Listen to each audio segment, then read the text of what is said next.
So talking about a few exercises that translates into that. There's always the ever popular Turkish get up. It's that series of 7 movements that takes you lying on the ground to standing up on both feet. You can use your body weight, shoes, kettlebell, and then we also use sandbags. And why would we use sandbags? Well, of course, we love our sandbags, that's why. So using the get up, series of 7 movements demonstrates how strong you can be getting up and down. But another thing that we like to use is a cyclone get up. You start in a cross-legged position. You can go ahead and turn your body to one direction and be able to spin out of there. So you want to make a 180, keeping the hips close to the ground.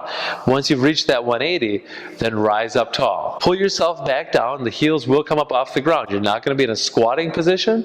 You're going to be in what we call a deep knee bend. Once you get down to that deep knee bend, you're going to go ahead and swivel back down and sit right back in that sat position you were in. So the cyclone get up. We prefer that you work your way out of using the hands.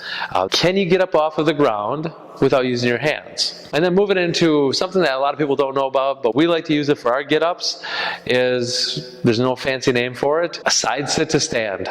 We can use your body weight, kettlebells, sandbags. The sandbags we can load on your arms, we can load on your fist, but it's a matter of starting in what we call a side sit position, in a figure 4 position. You are going to rise up into a tall split kneeling position. From there, making sure that the hips are underneath the shoulders, you're going to swing your back leg so you're square with the wall that once was on your side, now is in front of you. You're just going to stand up. Bring that back foot up to your front foot as you stand up gracefully.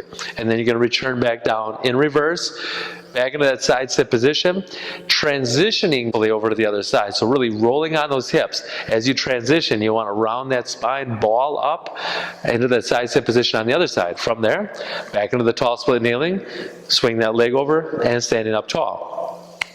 A couple of variations. If you're using a kettlebell, take it bottoms up. If you're using a sandbag on the fist, even if you're using kettlebells, what's really a neat variation is when you're in that half kneeling position ready to rise, extend the arms, push that weight up over your head, rise using that. That's going to put a lot of strain on that abdomen. You're going to find out how to actually use the abdomen to get up off of the ground. It's great when we hear stories from clients that talk about how they used to not want to be on the ground because they knew how much work it was to get up off of the ground.